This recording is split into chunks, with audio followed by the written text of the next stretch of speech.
Orang miskin itu tidak ada. Yang menjadikan miskin karena kamu tamak. Tamak itu ingin. Jadi coba misalnya kita punya uang 1 juta per bulan, mampu 1 juta, terus mondok yang 1 bulan 200.000, kan kita kaya karena mampunya 1 juta, mondok hanya 200.000. Tapi kalau punya uang 1 miliar tapi ingin sesuatu yang nilainya 2 miliar, maka gak kesampaian. Jika kalau dalam ilmu tasawuf itu yang menjadikan kamu miskin itu ya keinginan kamu. Assalamualaikum warahmatullahi wabarakatuh. Bismillahirrahmanirrahim. Rabbi shrah li sadri wa yassir li amri wahlul 'uqdatam min lisani yafqahu qawli. Wa sallim wa barik ala sayyidina Muhammadin wa ala alihi wa sahbihi ajmain. Amma ba'du. Yang sangat saya hormati Profesor Dr. Purwo Santoso selaku Rektor UNU. Di sini ada pernah mas-mas saya, ada Profesor Yani, ada Mas Aris, ada teman-teman, ada Mas Mustafid, semua yang saya hormati. Saya mohon maaf atas keterlambatan karena saya masih sekolah tadi, masih mengikuti sekolah.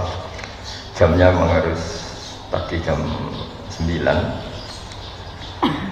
Mengenai ilmu manfaat itu kita mengikuti ya tradisi ulama-ulama dulu. Itu kalau pakai standar dengar makna indikator atau indikasi, itu adalah dimulai dari kita legowo dengan faham-faham atau dengan satu harapan. Saya punya sekian contoh bahwa agama ini limangka nayarjuwa hawal yawmal akhir. Agama ini bagi yang selalu berpengharapan. Jadi misalnya ada orang fasik atau sedang salah atau sedang goblok, sedang tidak pinter, itu kita harus membahasakan sedang. Sedang itu ya mutalabbis bitil kalfilah atau mutalabbis bitil kalfalah. Ini penting sebagai mukaddimah karena awal kerusakan agama ini dimulai dari gerakan-gerakan yang mudah mengkafirkan kelompok lain, sehingga ini memutus harapan. Jadi saya mohon kepada Bapak Profesor, Bapak semualah yang terlibat dalam pendidikan itu, terutama ini menyemaikan harapan. Orang yang sekarang sedang jatuh bisa saja suatu saat bangkit, yang sedang fasik bisa saja suatu saat soleh. Sehingga agama ini diperuntukkan limangka nayarjuwa wal yaumal akhir, bagi yang selalu berpengharapan. Sehingga agama ini tidak boleh main vonis mengkafirkan orang lain, terus kemudian menganggap kelompok lain tidak termasuk Islam, itu tidak boleh. Sebab itu ciri khas ahli sunnah wal jamaah yang diimplementasikan akidah NU di Indonesia, atau kalau dalam bahasa PBNU itu sudah ahli sunnah masih ditambahi an-nahdiyah. Itu dimulai dari apa sih? Itu dimulai apa? Yang tidak mudah mengkafirkan orang lain. Karena sekali gerakan ini itu tumbuh dan kita masuk ke situ, maka orang Islam itu otomatis berkurang. Karena yang hakikatnya masih Muslim kita anggap kafir. Yang hakikatnya suatu saat tobat kita vonis atau kita statuskan, kita stigmasi sebagai orang yang jelek, sehingga nggak ada harapan lain lagi untuk baik. Sebab itu pengajian ini atau ngaji ini saya mulai dari ciri khas mazhab ahli sunnah wal jamaah tentang ilmu manfaat. Ilmu manfaat itu ilmu yang orang itu selalu berharap kepada Allah Subhanahu wa ta'ala. Limangka nayarjuwa hawal yawmal akhir. Saya beri beberapa contoh masail fiqhiyah. Ada orang misalnya mati bunuh diri atau mati karena minum oplosan. Itu di Syarhun Nawawi, syarah hadis Nawawi ketika mensarai Sahih Muslim.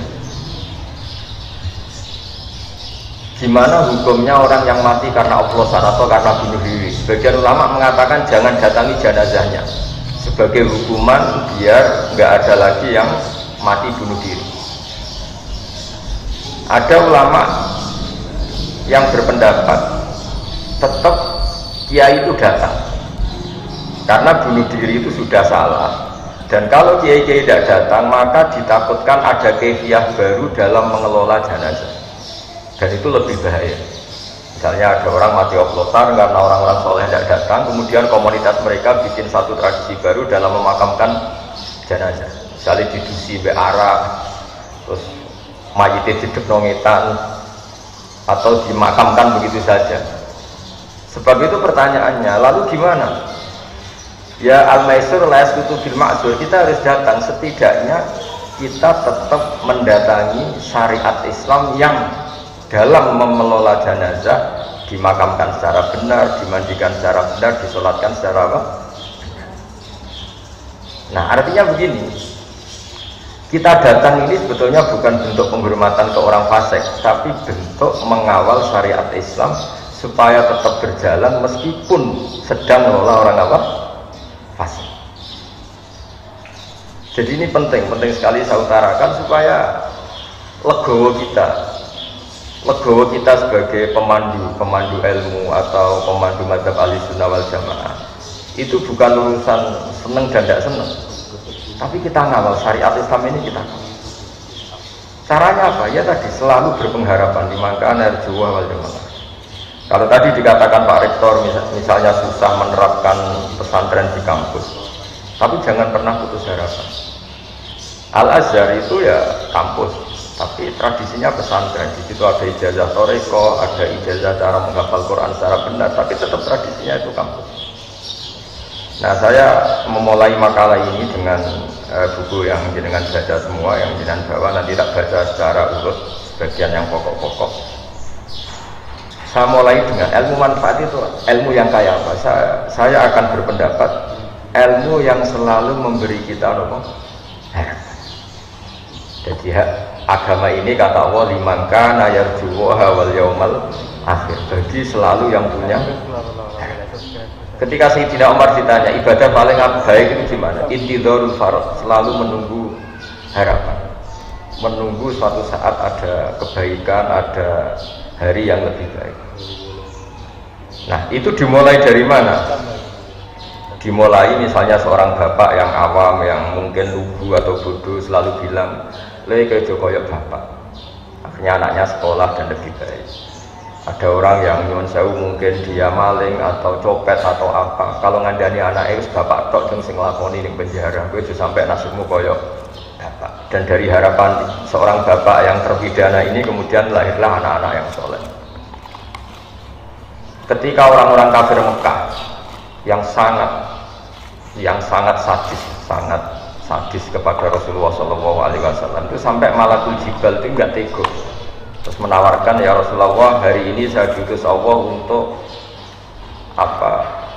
Untuk menghancurkan orang-orang Mekah yang mengusir engkau, yang menyakiti engkau. Tapi kata Nabi, jangan.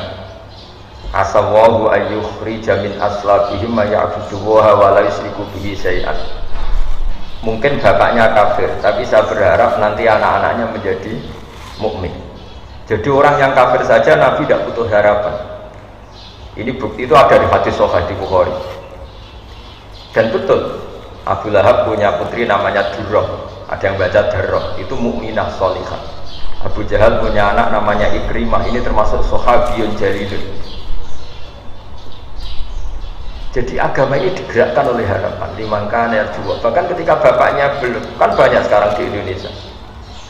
Banyak di Indonesia itu orang yang nggak bisa baca Quran, anaknya kafir. Dimulai dari mana? Dimulai dari sebuah apa?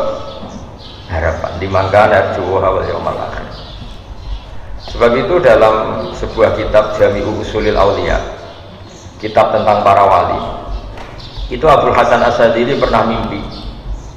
Di situ ketemu Nabi Nuh dan Nabi Muhammad SAW dalam mimpi. Itu Nabi Nuh digojlok begini sama Nabi Muhammad.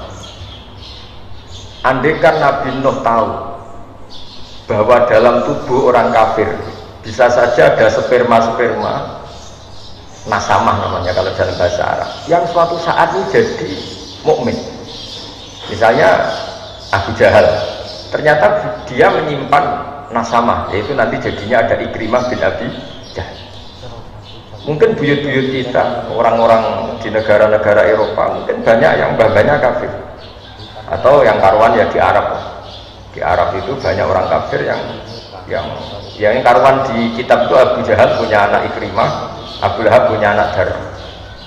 Andai kan Nabi Nuh tahu bahwa orang-orang kafir yang beliau pasutkan itu mati, padahal di tubuh mereka tersimpan nasamatan mukminah, bisa saja tersimpan calon-calon orang mukmin, maka mada'a ala qaumin, maka tidak akan masukkan kaumnya. Artinya apa? Kenapa Nabi Nuh yang termasuk ulul azmi akhirnya syariatnya Nabi Nuh tidak menjadi syariat kita? Karena syariat kita tidak boleh Rabbila tadar alal ardi minal kafirina daya. Karena yang sedang bodoh bisa saja di situ tersimpan calon-calon profesor, calon-calon doktor, calon-calon ulama, padahal bapaknya awam atau lugu. Maka Bapak Purwo, Pak Profesor Purwo, saya pernah ketemu profesor juga di Jogja, cerita, Gus, sebenarnya saya dengan bapak saya itu entah pinter mana. Kok sampai cerita gitu ya? Bapak saya ini petani udon, punya anak profesor. Saya profesor, anak saya naik SMP saja kesulitan. Biasanya ini pinter siapa? Makanya cerita yang favorit di Bazibar, abahnya Mbah Mun itu. Ada orang awam duduk, punya anak alim alama. Setelah punya anak alim alama ini, anaknya ini punya pondok besar itu. Ya rata-rata santri itu kultus. Anaknya saja sealim ini, apalagi bapaknya. Suatu saat bapaknya ke situ, sholatnya ya ada bener, wudunya ada bener. Santri itu masih bisa mentakwil. Ini mungkin jadab itu bahasa khusus pondok, mungkin punya perilaku khusus loh, yang sudah terbebas dari syariat. Suatu saat bapaknya ini kencing dekat musola, jadi sudah agak bisa ditakwil. Wah ini kali ini bodoh betul ya. Singkat cerita si santri memberanikan diri matur kiainya, Pak Yai, saya ini kecewa. Dulu saya kira bapak anda lebih pintar dibanding anda, karena anda alim betul. Ternyata bapak anda ini bodoh. Terus kata sang kiai tadi, ora cung, bapakku itu pintar. Sing bodoh itu mbahku. Kenapa bapak jenengan pinter? Karena memutuskan punya keputusan terbaik dalam hidupnya, yaitu saya dipondokkan, akhirnya saya jadi orang alim. Nak mbahku bodoh, berkora tau mondok no. Artinya apa? Generasi bodoh itu bisa diakhiri. Maka sebetulnya seorang yang bodoh itu ya sedang bodoh. Bisa saja di sini menyimpan tadi nasamatan sing mukminatan, nasamatan alimatan, nasamatan sing mu'jibatan. Sehingga kalau dalam ngaji nahwu, ini juga orang-orang unu juga harus ngaji nahwu. Bahasa nahwu itu manusia itu berstatus seperti isim fa'il. Isim fa'il itu kalau fasikun berarti sedang fase, bukan permanen fase. Seperti kita misalnya mungkin kita sholihun, ya sebetulnya sedang soleh, bisa saja kita su'ul khotimah. Jika tetap disuruh berdoa ya muqallibal qulub tsabbit qalbi ala dinik. Lalu gerakan-gerakan ekstremis itu tidak mau belajar seperti ini. Kayak apa dulu Abi Sufyan musuhi Kanjeng Nabi, tapi akhirnya mukmin. Semua perang orang kafir itu dipimpin Abi Sufyan. Dulu ketika Nabi orang Islam kalah di perang Uhud, panglimanya orang kafir itu Wahsy, Khalid bin Walid. Tapi akhirnya Khalid bin Walid masuk. Orang yang paling biadab di perang Uhud itu Wahsy, yaitu yang membunuh Sayyid Hamzah, juga akhirnya Islam. Maka ilmu nahwu itu penting, berarti fasikun ya di terjemahannya sebetulnya sedang fase, bukan berstatus fase, bukan berstatus permanen fase. Sehingga itu dipelajari oleh ulama-ulama. Kenapa? Karena dengan cara seperti itu ada harapan. Maka saya mohon, misalnya Universitas Endo yang di Jogja, misalnya masih kecil ya berharap lebih besar, misalnya kurang baik berharap akan lebih baik. Pokoknya hasil itu jangan sampai orang itu tidak punya harapan. Maka kata Sayyidina Umar, afdhalul ibadah intidharul farad. Ibadah terbaik adalah selalu punya apa? Harapan, dan berharap hari esok lebih baik, hari esok lebih baik. Dan awal dari kesalahan kita bermadzhab adalah madhab yang takfiri, yang memutus harapan. Ya, karena maknanya mengkafirkan itu berarti menutup orang lain dari rahmatnya Allah. Karena maknanya kafir itu penutup. Sehingga dalam sebagian bahasa Arab, petani itu bahasa Arabnya kufar, karena maknanya itu penutup biji-bijian di tanah. Jadi bahasa kafir itu, makanya bahasa kafir kadang dipakai lain syakartum la azidannakum wa la in kafartum. Kenapa dikatakan kafartum karena menutupi nikmat yang diberikan Allah ke dia, pengingkar nikmat, sehingga bandingannya kafartum dengan apa? Sakartum. Nabi Sulaiman juga pernah bilang hada min fadli rabbi liyabluwani aashkuru apa. Jadi punya bahasa kafir itu tidak mesti seru keluar dari Islam itu tidak. Bahasa kafir itu bisa pengingkaran terhadap apa? Nikmat atau pengingkaran terhadap anugerah Allah juga disebut kafir. Karena bandingannya itu syukur sama apa? Kufur. Nah kadang perbandingan itu ekstrim, yaitu mukmin dan kafir. Nah ngaji ini memang saya mulai dengan rumus yang agak jelimet, tapi ini akan menjadi panduan untuk Nahdlatul Ulama, juga untuk para akademisi di kampus, bahwa semuanya itu dimulai dari harapan.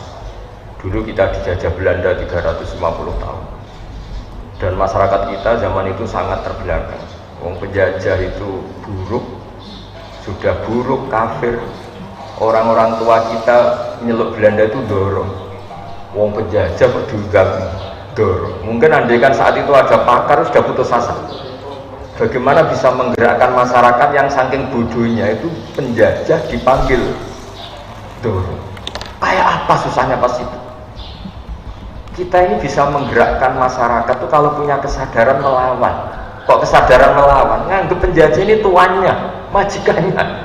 Kamu bisa mendidik orang melakukan perlawanan dengan cara berpikir seperti itu. Kayak apa? Tapi para pejuang kita, para ulama kita, para kiai kita tidak berhenti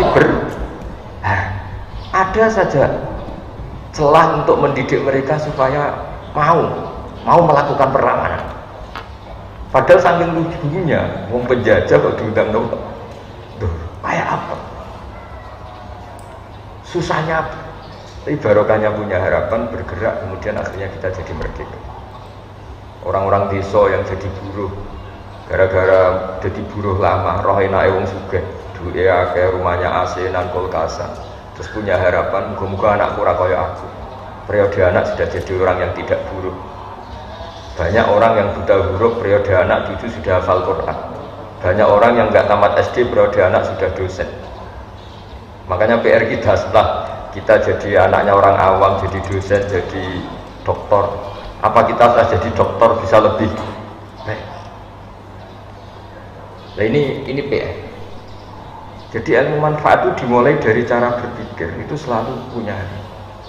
Makanya kalau dalam balaghah, di balaghah pesantren, kenapa Nabi Adam itu ditobati Allah?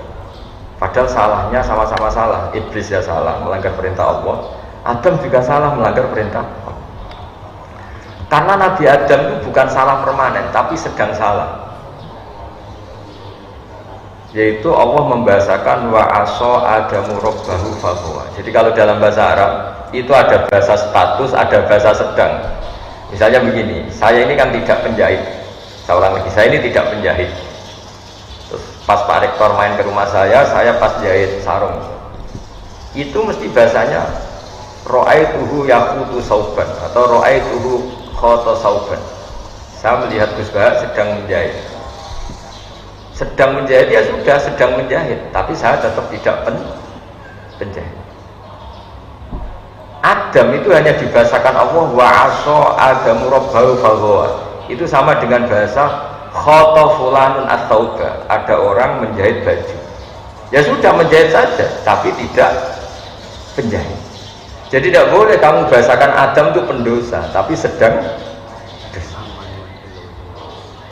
Nah, ilmu-ilmu seperti ini mulai hilang karena orang itu lebih menganalisis, nuruti pikirannya, khayalnya daripada mengikuti kaidah. Padahal kalau dalam kaidah seperti yang saya utarakan tadi, bahasa fasik itu isim fa'il itu zamannya itu hal sama istiqbal. Kalau hal itu sekarang, berarti sekarang sedang fasik. Orang itu sekarang sedang kafir. Tapi mana sih? Kita tidak pernah tahu kaifa akibatnya, nanti akibatnya kayak apa. Kayak apa kita perang Uhud, bencinya kita sama Wahsy karena membunuh Sayyid Hamzah, bencinya kita sama Khalid bin Walid karena dia panglima perang orang kafir. Tapi apa yang terjadi? Khalid bin Walid akhirnya masuk Islam, Wahsy akhirnya sama. Mungkin sebagian mahasiswa, ini juga sekaligus nyambut mahasiswa baru, mungkin sebagian mahasiswa kecewa punya bapak yang lugu, yang awam, mungkin yang jualan pentol, mungkin yang apa. Tapi justru itu menginspirasi anak-anak untuk tidak punya nasib kayak bapak. Sementara kadang yang kita anaknya orang mapan, justru inginnya nuntut yang bersifat material, materi. Jadi akhirnya apa? Setelah yang anaknya orang awam, anaknya orang lugu ini jadi orang, nanti jadi kebanggaan. Saya ini anaknya orang biasa bisa jadi dekan. Tapi yang menggerakkan itu apa? Yaitu harapan. Makanya ciri khas madzhab Ahlussunnah wal Jamaah adalah tidak boleh mengkafirkan orang lain, karena dengan itu berarti Anda memutuskan hubungan Allah dan hambanya. Gak boleh. Anak saja nggak boleh dipisahkan dari orang tuanya. Nggak boleh kamu menjual pedet atau anak sapi terpisah dari indukannya yang masih menyusu. Apalagi ini at-tafriq bainal abdi wa rabbi. Kebutuhan dasar seorang manusia adalah berhubungan dengan Tuhannya. Lalu orang ini kita putus hubungannya dengan apa? Tuhan. Dan begitu seterusnya. Sehingga tadi Nabi, meskipun yang menyakiti Nabi ini orang-orang kafir yang sangat biadab, ketika mau dihabisi sama malaikatul jibal, itu Nabi masih ngendikan bal arju ayyukhrijawahu min aslabihim may ya'budullaha wa la yusyriku bihi syai'an. Jadi ini yang sedang kafir saja Nabi tidak berhenti berpeng. Saya sering ketemu bapak-bapak itu cerita ke saya, Gusa dulu itu tidak puasa gara-gara anaknya ikut program Iqra atau Qiraati atau yang bu'ala, pokoknya ikut TPA. Itu anaknya puasa masih kecil, karena masih kecil puasa itu digendong. Lama-lama bapaknya ini malu, anakku itu kayak poso, akhirnya ikut poso. Kalau wisuda khataman Quran itu banyak bapak-bapak itu nangis. Kalau ditanya itu ya lucu, beliau-beliau ini kadang tidak bisa baca Quran, anaknya bisa hafid. Wisuda kampus juga sama, kadang bapaknya nyuwun sewu sepadaane gak parlentes kowe tok duwe iso, anaknya kadang kumplot. Coba kalau kita melihat orang awam langsung tidak berpengharapan, maka generasi berikutnya akan hilang, karena kita memutus apa? Makanya agama ini bagi siapa? Limangkana yarjuwaha wal yaumal akhir. Agama ini bagi siapa yang selalu punya. Indonesia pernah gak merdeka, pernah ada gestok, pernah ada apa saja, dan sekarang baik-baik saja. Sekarang juga ada masalah pandemi, masalah apa, tapi kita selalu berharap akan baik-baik saja, karena agama ini limangkana yarjuwaha wal yaumal akhir. Kemudian berikutnya saya akan terangkan metode dakwah, metode mengelola ilmu supaya lebih baik, lebih manfaat. Ini saya menyitir ini, mohon dibuka halaman tentang apa metode.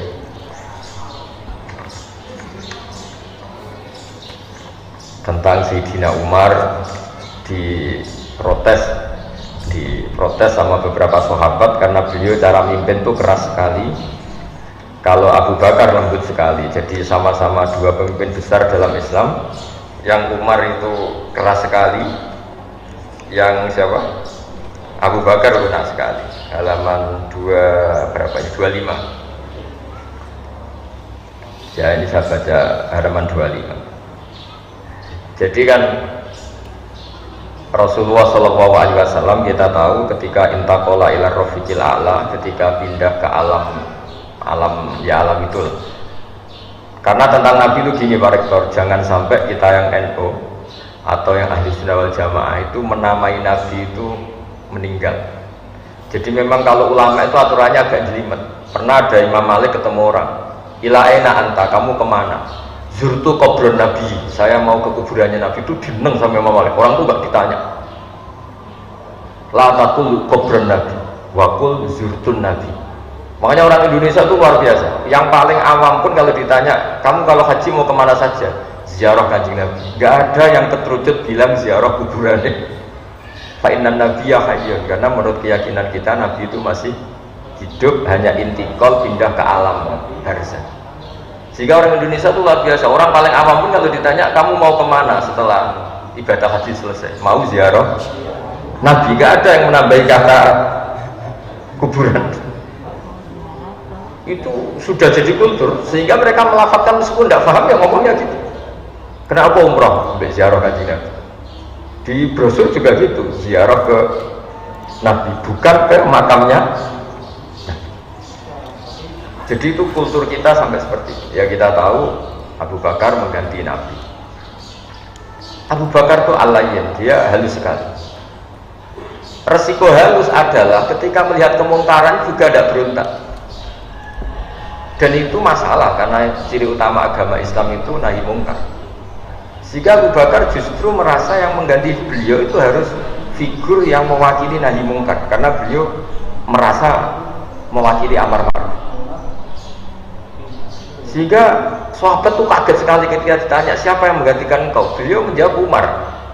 Dua figur yang berbeda, perasaannya orang tuh nggak akan terlintas Abu Bakar kok memikirkan bahwa penggantinya itu adalah Umar, karena ini dua figur yang sangat kontras. Yang satu sangat lunak, yang satu sangat keras. Tapi kenapa akhirnya Abu Bakar itu minta diganti Umar? Kalau kita hidup di Jogja, di Solo, di kultur yang halus, mungkin seneng sama figur kayak Abu Bakar. Tapi misalnya Anda hidup di Kolombia, misalnya di daerah narkoba, di daerah-daerah yang keras, Anda akan butuh kayak Sayyidina Umar. Makanya dalam tarikh itu unik. Nabi pertama kali jadi Nabi dan yang Islam sudah ada beberapa, di antara yang sudah Islam itu Abu Bakar. Tapi Islam itu diteror oleh orang-orang kafir. Kalau mengaku Islam dijotosi, mengaku Islam disiksa. Sehingga Nabi itu angen-angen, waduh nak sing Islam melunak-lunak ini repot.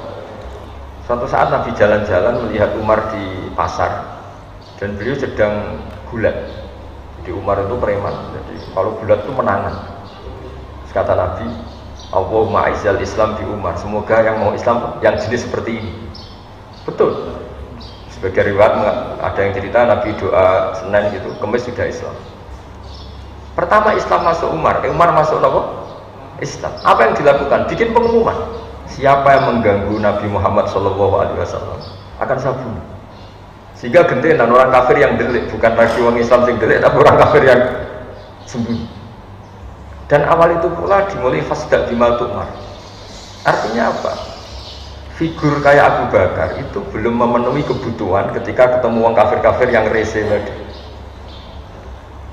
Sama, andai kan semua orang Islam itu lunak, itu nanti kalau ketemu yang harbi ya tentu yang kita masalahkan itu kafir yang harbi yang ingin merusak kita, bukan orang kafir yang mau berbaik sama kita. Walhasil singkat cerita Abu Bakar ini ingin diganti Umar karena ada kebatilan-kebatilan yang masif, ada kebatilan-kebatilan yang aktif. Singkat cerita ketika Umar mimpin ditanya sama Abdurrahman bin Auf, engkau mengganti orang yang sangat lunak sementara engkau sangat keras. Nah ini yang terus dijawab, ya Abdurrahman, wa wallahi laqad lintu linnasi hatta khashituha fil lail thumma istadadtu alaihim hatta khashituha fi syiddah fa'ilal makhraj. Jadi intinya gini ya, ini saya beri analogi ya. Kalau kita misalnya punya keluarga yang nakal, misalnya yang pergaulan bebas, kalau ketemu paman atau Pak D yang lunak, ngajak pacarnya di situ nggak ditegur, melakukan hal yang haram nggak ditegur, pasti ponakan ini berpikir wah nggak apa-apa, nyatanya Pak D saya nggak negur. Intinya apa? Kalau terlalu lunak menjadikan keponakan ini yang salah tidak tahu kalau itu salah karena nggak ditegur. Kebalikannya kalau pamannya ini terlalu keras, ponakannya juga nggak pernah main ke sini, jadi ya rapo berdidik, ke situ saja enggak. Jadi akibatnya sama, yang terlalu lunak ya nggak bisa didik karena membiarkan, yang terlalu keras juga nggak bisa didik karena ketemu saja enggak, karena ponakannya pasti ya berani ke situ. Intinya apa? Terlalu lunak ya masalah, terlalu keras ya masalah. Maka kata Sayyidina Umar, ketika aku pakai metode dakwah lunak, saya juga takut dosa. Karena lunak adalah bisa saja pembiaran terhadap maksiat. Tapi ketika saya terlalu keras, saya juga takut dosa. Karena keras itu menjadikan tidak berkesempatan komunikasi, tidak berkesempatan interaksi. Natijanya sama, hasilnya sama, sama-sama orang kober didik, tidak berkesempatan mendidik. Itu yang dimaksud Sayyidina Umar. Wallahi laqad lintu linnasi hatta khashitu wa fillan Tsummastadattu alim hatta khasyitu wa fi siddah. Jadi dakwah yang terlalu lunak juga masalah kayak tadi. Tapi saya ini cerita zaman dulu ya, saya tidak ingin dalam konteks bernegara yang baik itu ada ekstremitas, karena ini kan cerita zaman dulu orang kafir itu sangat ekstrim, mengancam membunuh yang mau masuk Islam, sehingga Nabi butuh figur orang kayak Umar yang berani ngancam balik, yang berani ngancam. Nah kalau dulu kan enggak, gara-gara belum ada Umar, Abu Bakar CS-nya hanya jadi objek intimidasi orang kafir. Tapi gara-gara Umar masuk Islam, gantian Umar yang intimidasi mereka, dan barokahnya itu kemudian Islam nggak diganggu lagi. Nah artinya apa? Kita sebagai dai ini berkebutuhan macam-macam. Makanya terus di fikih disimpulkan, jika ketemu orang kafir yang harbi, yang keras, kita boleh keras. Makanya qatilul ladzina yuqatilunakum, perangi mereka yang merangi kamu. Sehingga ulama dulu yang merangi Belanda, merangi Jepang, karena mereka merangi kita. Tapi kalau mereka tidak merangi kita, tentu kita diharamkan merangi mereka. Nah bayangkan misalnya zaman Belanda jajah kita, Jepang jajah kita, terus kamu fatwa yang lemah lembut, ya repot. Zaman itu ya nggak jadi merdeka dengan fatwanya seperti itu. Nah, Islam itu menyediakan itu semua. Ada fatwa saat perang, juga ada fatwa saat negara normal. Kalau ketika negara normal ya fatwanya tentu bil hikmati wal mau'izatil hasanah. Tapi apapun itu sudah saya niati di sesi ngaji ini, saya akan cerita agama ini liman kana yarjuha wal yaumal akhir. Jadi cerita pokok yang ada di hadis sahih adalah ketika Malakul Jibal menawari Rasulullah SAW untuk menghabisi orang-orang kafir Mekah, Nabi ngendikan, tapi saya berharap dari anak turun mereka menjadi mukmin. Ini bapaknya masih kafir. Nabi berharap generasi ini selesai dengan melahirkan orang-orang mukmin. Jadi setelah Abu Jahal itu ya sudah selesai, karena Abu Jahal melahirkan orang namanya Ikrimah. Khalid lebih ngeri lagi. Khalid itu punya bapak namanya Walid. Wah itu lebih parah lagi. Walid bin Mughirah itu biadab-biadabnya orang Mekah yang paling mengganggu Nabi. Tapi punya anak Khalid bin Walid yang nanti menjadi panglima terbaiknya umat Islam. Wahsy, kayak apa Nabi tidak senangnya sama Wahsy? Karena membunuh ahabban nasi ila Rasulillah. Sampai saking nggak senangnya Nabi itu, sudahlah Wahsy, iman kamu saya terima, tapi tolong kalau ketemu saya kamu menghindar. Setiap saya melihat kamu saya akan ikan pamat saya Sayyid Hamzah, tapi iman kamu sudah saya terima. Sehingga masyhur itu dalam sejarah, Wahsy ketika perang Yamamah yang dipimpin Abu Bakar, dia berkeinginan membunuh Musailamah al-Kadzdzab. Ada yang baca Musailamah al-Kadzdzab.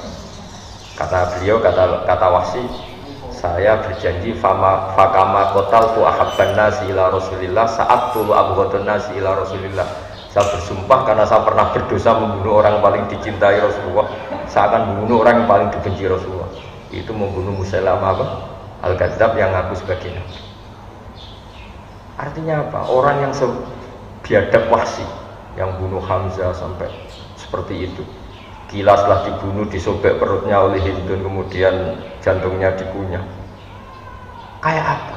Tapi Hindun akhirnya ya jadi muslimah, Wahsy jadi muslim. Nah kenapa bisa begitu? Karena selalu ada. Nah contoh terakhir harapan yang tidak kesampaian tapi efeknya bagus. Abdullah bin Ubay bin Salul itu ketua orang munafik. Kayak apa fitnahnya Abdullah sama Rasulullah? Tapi ketika Abdullah bin Ubay itu meninggal, itu anaknya minta supaya Nabi itu ngasih gamisnya, sama Nabi dikasihkan supaya dipakai mengkafani siapa? Abdullah bin Ubay. Dan ini Ra'isul Munafikin. Bahkan setelah Nabi datang di jenazahnya itu, keluarganya minta supaya Nabi itu corong Jawa kayak ngidoni, semua visinya disuruh ngidoni bin barokah untuk idune kanjeng Nabi, diturutin. Orang tuh heran semua, kayak apa salahnya Abdullah bin Ubay bin Salul sama Nabi. Nabi itu tiap jalan satu langkah, dua langkah, dihadang sama Umar. Ama tadzakarta ya Rasulullah qala Ubay kada wa kada. Engkau apa enggak ingat kayak apa Ubay menghujat engkau? Engkau apa enggak ingat kayak apa Abdullah bin Ubay mencibir engkau, menghina umat Islam? Hati Umar, sudah tanah saya Umar, kamu minggir saya mau ke sana. Sampai terakhir Nabi mau mensolatkan sudah tak mau takbir, baru ada ayat turun wala tusolli ala ahadim minhum mata abada wala taqum ala qabr. Terus Nabi gak jadi sholat. Tapi apa yang terjadi? Meskipun Abdul bin Ubay akhirnya Nabi gak boleh sholat, aslama min qaumihi wa ashirati alfu ahli baitin. Karena sikapnya Nabi yang simpatik ini, keluarga Abdul bin Ubay masuk Islam semua. Wong kok sebaik itu, orang kok sebaik itu. Jadi artinya apa? Jangan-jangan orang yang sedang mati karena oplosan, punya ibu yang muslimah, punya keluarga besar yang muslim, sehingga ketika seorang kiai datang ini menjadi simpatik. Pak Yai uji api, ya mas yo anakku mati ini ya dihormat. Keluarganya Abdul bin Ubay gitu, wong kok api ya kayak Muhammad, dan nyelnya diangkar, mereka masih munafik. Akhirnya mereka masuk Islam semua, gara-gara melihat berkotu Rasulullah SAW betapa halusnya, dan itu menjadi manhaj kita. Jadi di NU itu di Tonggo Fasek terkenal koruptor, terkenal macam-macam, diundang-undangan ya teko. Itu bukan menghormati orang fasik. Wah ini berarti melegitimasi kefasikan. Jadi sudah orang fasik kok datang. Sebetulnya itu mendatangi sebuah harapan, apa? Mendatangi sebuah harapan. Jadi kita berkawan orang fasik, punya berkawan dengan harapan. Jadi ini ciri khas madzhab-madzhab ahli sunnah wal jamaah, dan saya mohon ilmu ini menjadi ilmu yang jadi pegangan kita. Keempat, kenapa itu kita lakukan? Ini ada di kitab Hikam, pernah saya ajarkan juga ketika Fakultas Kedokteran UGM ke sini. Kenapa ini kita ajarkan? Yang keempat, ini contoh saya yang terakhir. Karena sebetulnya kita benci orang maksiat itu karena kebetulan orang itu tidak ada hubungan dengan kita. Misalnya begini, kamu dipisoi orang, kan memaafkan itu susah. Coba bayangkan yang misoi itu anak kamu kepada orang lain, kamu berharap apa? Orang itu memaafkan anak kamu. Kalau pertanyaannya, wah misoi kudu diwales, kudu ditaboki, kalau orang mengumpat itu harus ditangani. Pertanyaannya, kamu fatwa gitu karena kebetulan yang salah bukan anak kamu. Coba kalau yang salah itu anak kamu berharap dimaafkan apa dipukulin?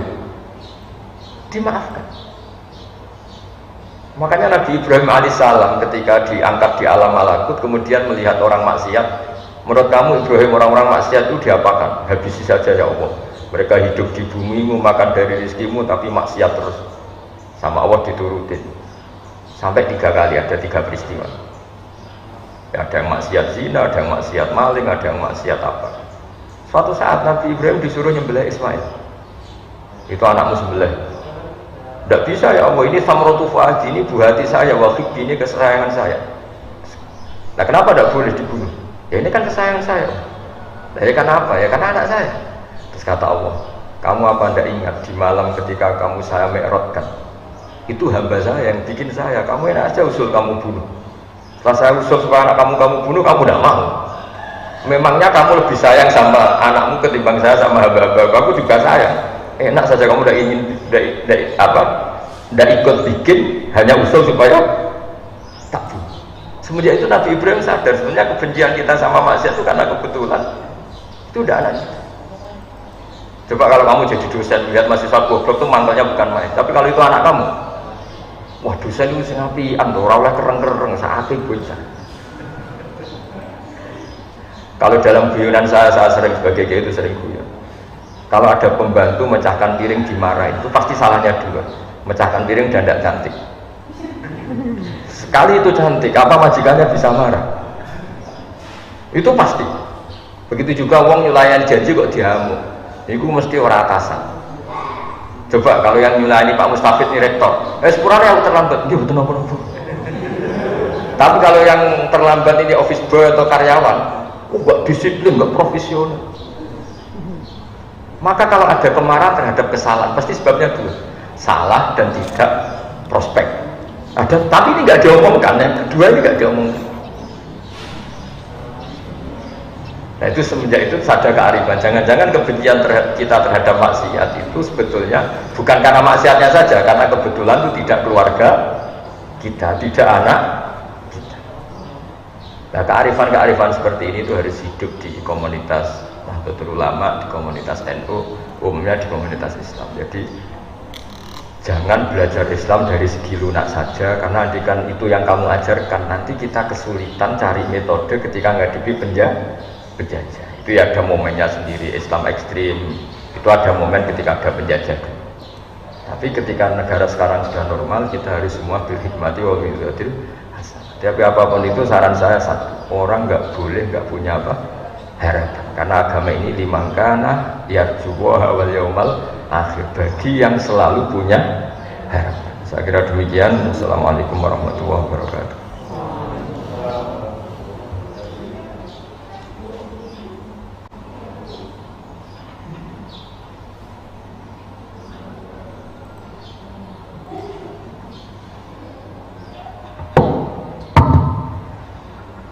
Terima kasih kami sampaikan kepada Gus Bahak yang telah menyampaikan paparan tentang ilmu manfaat yang sangat padat dan sangat mencerahkan. Kata kunci dari ilmu yang bermanfaat adalah ilmu yang selalu memberikan harapan kepada siapapun, kepada masyarakat akan perubahan yang lebih baik, akan masa depan Indonesia yang lebih baik, akan kita sendiri yang lebih baik. Bukan ilmu yang memutus harapan, bukan ilmu yang menciptakan pesimisme, apalagi yang mencaci maki. Nah, saya kira itu poin penting dari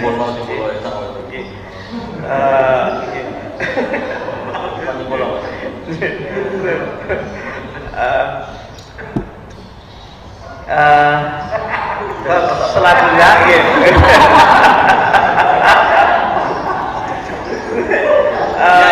acara berikutnya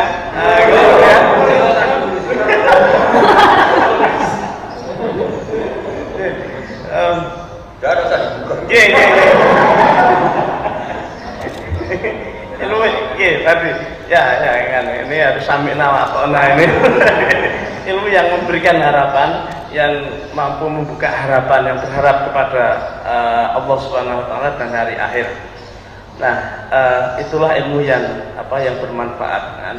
Ilmu yang membuat kita optimis menghadapi tantangan hidup, ilmu yang membuat kita optimis untuk menghadapi persoalan-persoalan bangsa ini, persoalan kemanusiaan dan lain-lain.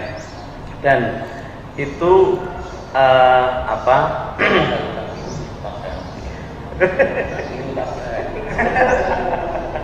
dan itu harus dimulai dari prinsip yang ada di Ahlussunnah wal Jamaah, yaitu cirinya adalah ilmu yang jadi salah satu ciri khas dari akidah Ahlussunnah wal Jamaah adalah yang tidak mengkafirkan orang lain, yang tidak mudah untuk menyesatkan orang lain atau mengkafirkan orang lain. Nah, di situ untuk mencapai itu dibutuhkan beberapa metodologi atau metode pengelolaan ilmu yang tadi disebutkan, bagaimana kita mengelola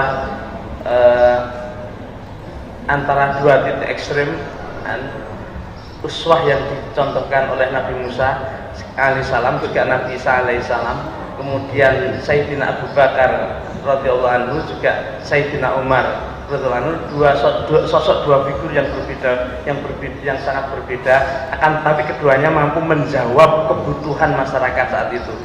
Jadi kemudian pengelolaan ilmu adalah ilmu yang juga mampu menjawab kebutuhan masyarakat saat itu. Saya kira poinnya itu semoga yang saya simpulkan ini tidak salah kan? Kalau salah ditasek Pak Anies kan? Acara berikutnya adalah tanya jawab kan? Monggo kepada hadirin atau juga kepada mahasiswa yang kebetulan mengikuti secara daring untuk menyampaikan pertanyaan. Ini saya akan cek pertanyaan yang muncul di di channel YouTube.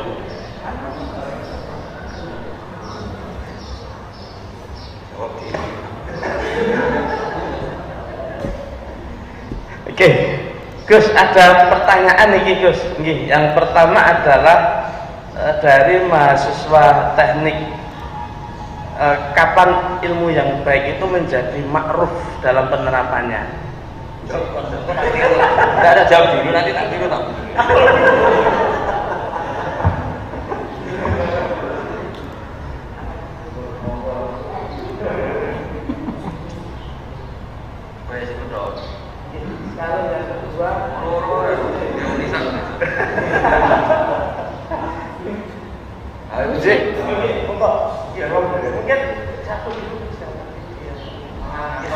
Gus.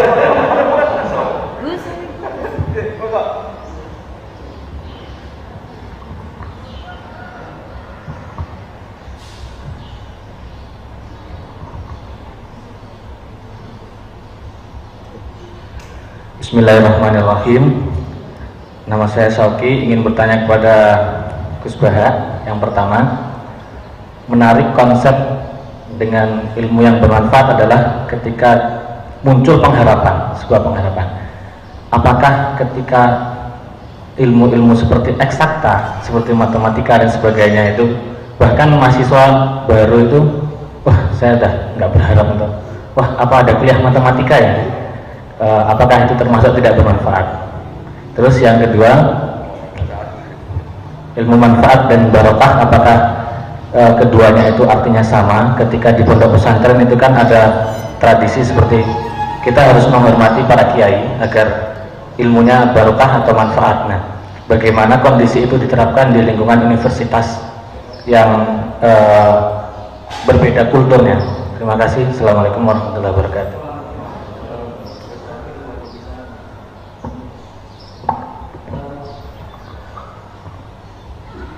Yang terakhir terkait dengan bagaimana persoalan antara keinginan untuk mencari ilmu dan keterbatasan pembiayaan.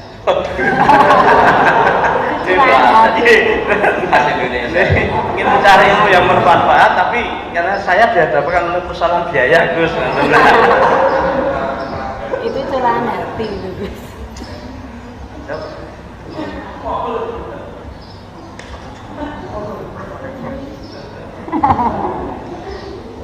Begini ya, jadi kalau mencari ilmu itu kan kalau dalam tradisi, sebenarnya itu nggak tradisi pesantren ya, tradisi Islam. Ada fardu ain, ada fardu kifayah. Kalau bicara tentang keterbatasan itu ya sebetulnya mesti ada keangkuhan. Misalnya orang miskin kok ingin cari ilmu, misalnya mondok sampai Mekah atau sampai Amerika, itu pasti terbatas. Jadi makanya kalau di ilmu tasawuf, orang miskin itu tidak ada. Yang menjadikan miskin karena kamu tamak itu ingin. Jadi coba misalnya kita punya uang 1 juta per bulan, mampu 1 juta, terus mondok yang 1 bulan 200.000, kan kita kaya karena mampunya 1 juta, mondok hanya 200.000. Tapi kalau punya uang 1 miliar tapi ingin sesuatu yang nilainya 2 miliar, maka agak kesampaian. Jika kalau dalam ilmu tasawuf itu yang menjadikan kamu miskin itu ya keinginan kamu. Ya, yang menjadikan kamu miskin atau merasa terbatas itu ya keinginan kamu. Makanya pernah ada orang, saya berkali-kali cerita, pernah ada orang miskin, nggak cantik lagi soal saya, Gus saya ini doain supaya suami saya kaya.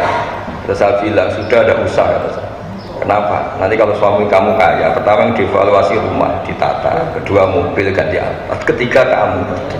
Karena sudah kaya gini kok istrinya jelek. Terus akhirnya udah Gus nggak usah didoain kaya gitu. Karena pasti tadi lama-lama jadi target evaluasi. Setelah suami ini kaya, yang dievaluasi pertama mungkin rumah, habis itu mobil, lama-lama apa coba? Nah makanya kalau dalam ilmu tasawuf itu keterbatasan itu tidak ada. Keterbatasan dimulai dari ketamaan kita. Sebenarnya memang saya rasakan ya enggak ada. Makanya masyhur itu Abu Yazid Al-Bustami nyuruh muridnya, ini ada uang 5, ya kalau sekarang mungkin 100.000 belikan daging 1 kilo. Pulang muridnya, wah ini tidak cukup, harganya 150. Ya terus kata gurunya arkhisuhu, ya bikin yang lebih murah. Ya tidak bisa, 100.000 aja nggak cukup, apalagi arkhisuhu bitarki. Ya sudah, kalau uang 100.000 nggak cukup ya kamu jangan ingin makan daging, selesai kan. Jadi ya kamu jangan ingin makan. Jadi hidup ini menjadi mahal itu karena ketamakan kita. Sebetulnya kalau orang mau belajar alim itu di Indonesia banyak orang alim, tapi gara-gara dia merasa saya puas kalau belajar di Al-Azhar, saya puas kalau belajar di Ummul Qura, akhirnya dia tersiksa. Sama pondok lokal sudah tidak mau karena keangkuhannya, sama pondok yang di luar negeri nggak mampu karena keuangannya. Begitu juga masalah intelektualitas. Dia di Amerika ada kuat, tapi sudah mencibir kampus yang ada di Indonesia. Jadi makanya kalau belajar ilmu pesantren itu nomor 1. Karena tasawuf itu orang bisa ngukur. Misalnya gini, ada cowok umumnya kan seneng cewek cantik, harusnya dia ngukur. Kalau saya dapat orang cantik yang nilainya di atas saya, berarti saya objek cibiran. Tapi kalau dapat yang sebawah saya yang subjek. Jadi ya keren lah, daripada dinyak mendingan minyak. Ya itu dia perhitungan, tapi kan lumayan. Maksudnya daripada nuruti tamaknya, tapi tidak kesampaian. Kalaupun kesampaian dia tidak posisi subjek, tapi posisi apa? Objek. Daripada tangganan kiai top jadi penderek, mendingan yang di shelter belakang jadi aktor kan. Jadi itu ada perhitungannya. Dan ilmu tasawuf itu mengelola itu. Makanya di pondok, di ilmu tasawuf itu nggak ada orang medit. Yang ada itu orang tamak. Karena begini, Pak Rektor, kalau dalam berpikir tasawuf itu, kamu sampai menghukumi orang lain kikir atau medit, itu karena kamu punya keinginan. Coba kalau kamu enggak. Makanya saya tuh sering sama ngandani orang-orang yang mengundang saya. Orang undang saya itu berjudi karena gara-gara ingin undang itu gampang kecewa kalau saya tidak bisa. Coba kalau dari awal gak ingin undang, kan gak pernah kecewa. Kamu menghukumi teman kamu medit itu karena kamu ingin utang. Coba tidak pernah ingin utang, kan gak pernah menghukumi itu medit.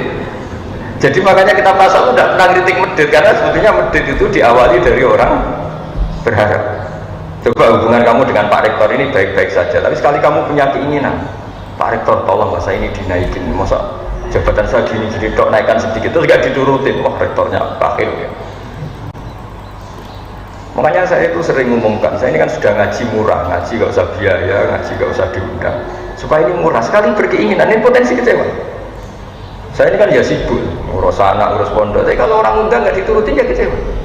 Diturutin ngecewakan santri saya. Jadi makanya orang undang saya harus istighfar, karena mesti salah. Orang mungkin salah, mesti salah. Saya sendiri juga istighfar, karena kalau ada orang undang tidak bisa juga merasa salah. Saya pernah didatangi undangan dari Kalimantan, gubernur sini jauh-jauh ke sini, saya mohon sekali gini-gini. Saya bilang saya juga mohon sekali jangan maklumi saya. Ya sama-sama nggak bisa. Karena itu cara ilmu tasawuf itu kecewa itu dimulai dari keinginan. Makanya ilmu tasawuf yang dikritik itu tamak. Coba kalau ada orang kamu bilang sombong, kenapa? Banyak orang meliti di jalan, kamu udah bilang sombong. Tapi ketika anda berkeinginan untuk dihormati, misalnya kamu tanya, terus bayangan kamu kalau tanya itu kan dijawab pakai tangan kanan, orangnya naik motor ya turun dulu. Ternyata enggak. Tahu rumahnya Gus Bah, gak ngerti. Jawabnya pakai tangan. Wah orang itu sombong sekali. Kenapa kamu mau sombong? Karena kamu punya keinginan. Kalau kamu nggak punya keinginan, orang itu kayak apa kan kamu tidak mendesak untuk menvonis sombong apa enggak. Makanya ilmu tasawuf itu ilmu yang ngelola kun murodan walatakun murid, dan sudahlah hidup itu jangan banyak karep, nanti banyak kecewa. Ya memang harus dilatih, ini kan ngaji NU ya, harus dilatih orang itu supaya nggak kecewa, jangan banyak. Makanya saya sering bilang ke istri saya tuh bayangkan istri kalau saya datang dari Jogja, saya sampai sekarang ke Jogja itu ya sering gitu. Bayangkan saya pulang itu pokoknya istri saya masih hidup, masih sholat, masih Islam, itu udah gak pernah bayangkan datang disambut, dibikinkan teh, mari kecewa. Jadi saya biasa datang tuh ya istri saya tidur, dia tidur, anak saya udah gitu aja. Karena sekali saya punya harapan mesti kecewa. Bayangkan perlakuan istri seperti ini gini. Jadi kalau orang kecewa itu karena khayalnya sendiri, karena harapannya sendiri. Nah itu yang nggak dipelajari di kampus. Jadi ilmu tasawuf itu ilmu yang ngelola itu. Makanya saya bayangkan misalnya Universitas NU Jogja memperlakukan saya gini aja, ini sudah bagus, sudah ada pernah harapan lebih, kecewa nanti.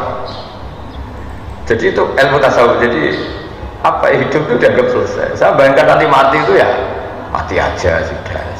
Bayangkan surga itu yang gampang-gampang saja. Nah masalahnya sekarang orang itu harapannya tinggi, fisiknya tidak cukup, keterbatasan ya, makanya ada keterbatasan.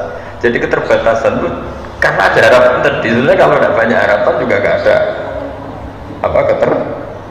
keterbatasan. Tapi sekali ada harapan, banyak harapan pasti banyak kecewa. Itu kalau kamu minta jawaban saya khas pesantren. Kalau nggak khas pesantren malah enak. Gimana Gus kalau mau ngaji atau mau kuliah ada keterbatasan? Biasanya utang ke lembaga pinjaman malah ribet kan itu kan tidak rumus saja kan terus atau duha terus ben sugih malah agama tinggu sarana materi kan. Makanya saya jawab saya mutasawuf, jadi keterbatasan itu, kecewa itu dimulai dari keinginan. Kamu sampai menghukumi orang lain sombong karena kamu ingin dihormati. Coba kalau kamu tidak ingin dihormati, kan banyak orang di jalan, di perapatan gitu, duduknya gini sambil rokok. Kamu tidak akan menghukumi itu sombong karena kamu tidak punya kepentingan. Tapi ada orang yang kelihatannya sopan, ketika kamu tanya terus dia jawabnya cuek atau jutek, oh sombong betul orang itu. Kamu mulai menghukumi sombong karena apa? Punya keinginan yang tidak kesampaian. Makanya di ilmu tasawuf itu yang dikelola satu itu keinginan. Karena keinginan ini yang merusak segalanya ketika tidak kesampaian. Makanya saya termasuk kiai yang sebetulnya kalau boleh milih itu gak suka kenal banyak orang. Karena takutnya banyak keinginan terus banyak kecewa. Masyhur itu ada dua fatwa di kitab Minhajul Abidin. Ada seorang ulama berfatwa aksir min ma'rifatin nas. Kamu memperbanyak teman karena kalau banyak teman itu banyak penopang gitu.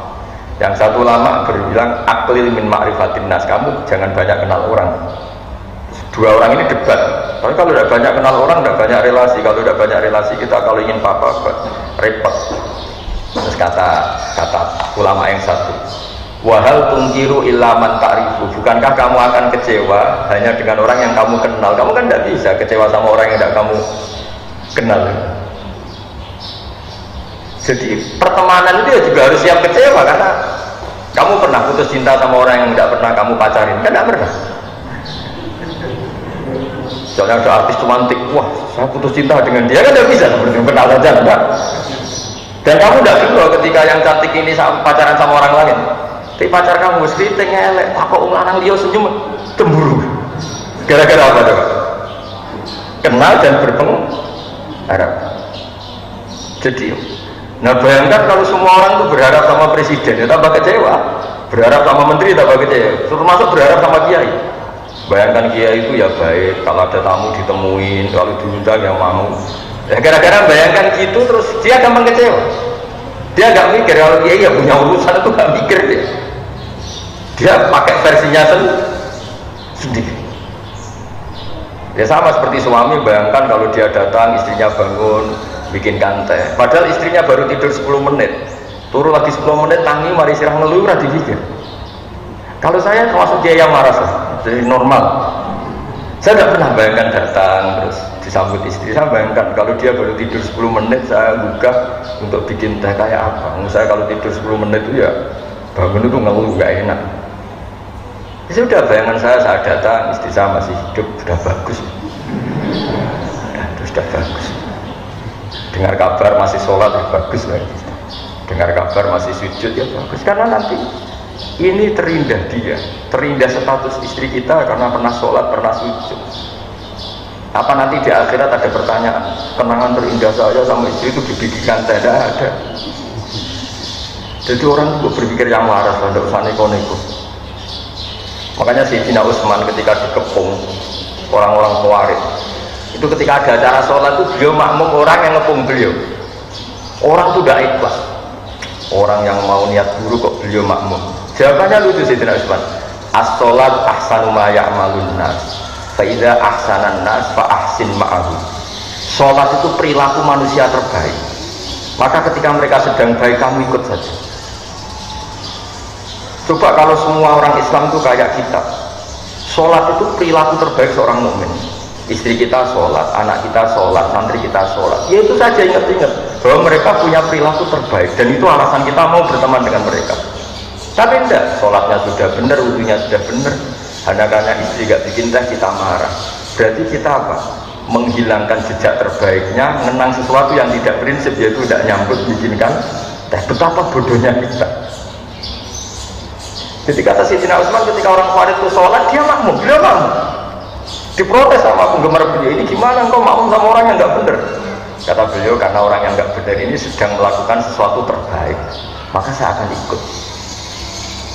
Makanya di sini pentingnya akidah di Ahlussunnah wal Jamaah. Shollu khalfa kullin barin wa fajirin. Mbok makmum itu fasik lah ke makmum tidak apa-apa, karena dia sedang baik. Ketika seorang fasik sholat itu artinya apa? Sedang melakukan sesuatu yang terbaik dalam hidupnya. Makanya dalam tradisi pesantren itu ya sudah solu khalfa mangkola la ilaha illallah. Sudah lah makmum sama siapa saja sholatnya saya sudah tidak usah bacaannya terbaik, fikihnya terbaik, perilakunya terbaik. Memangnya kamu mau menyeleksi siapa? Ada rektor misalnya, kesalahannya mungkin bacaannya kurang baik. Yang bacaannya baik kadang jeblok di fikihnya. Yang fikihnya sudah baik kadang jeblok di perilakunya. Kan orang tidak pernah sempurna. Misalnya kiai rata-rata fasik. Kadang-kadang ya rodok diutang. Ada yang nggak punya utang, kadang-kadang punya masalah sosial. Ya namanya orang kan. Makanya Nabi pernah ngendikan sallu khalfa man qala la ilaha illallah. Kenapa itu? Karena perilaku manusia terbaik ya saat sholat itu. Makanya pentingnya sholat jamaah ya di situ. Makanya Sayyidina Utsman nyantek saja, beliau makmum orang yang mau menyakiti beliau. Ketika diprotes sama siapa? Tadi itu ada di Bukhari itu ketika cerita Utsman dikepung. As-sholat ahsanu ma ya'malun nas, fa idza ahsanan nas fa ahsin ma'ahum. Kamu juga harus berpikir begitu tentang istri kamu, meskipun dia salah dalam mengelola rumah tangga, salah dalam menjamu Anda pas makan. Kamu anggap itu sepele, ini mata ujiannya. Yang kamu ingat-ingat adalah istri saya punya perilaku terbaik dalam hidupnya, yaitu sholat. Kalau gitu kan jadi enteng. Kamu menganggap besar sesuatu yang menurut Allah besar. Yang paling besar dalam hidup manusia itu adalah sholat dan sujud. Dan istri kita sudah seperti itu, santri kita sudah seperti itu, tetangga kita. Tapi enggak, kita tahu-tahu pakai ukuran pribadi. Kita kecewa kalau sama tetangga, kalau tidak hormat kita, kalau tidak. Nah ini yang disebut dalam tasawuf hadun nafsi. Kita didikte oleh hadun nafsi. Kalau memenuhi keinginannya ya orang itu kita katakan baik, kalau enggak ya kita kecewa. Nah bayangkan kalau agama ini dibawa orang-orang seperti ini. Jangan-jangan kita masuk aurai tamanit takhuda ilahahu hawa, orang yang menuhankan hawa. Ya begitu terus. Oh terus dewa yang menurut. Saya itu sudah jawab semua, pokoknya gitu. Kamu yang ngumpulkan. Ini Pak Mustafa itu.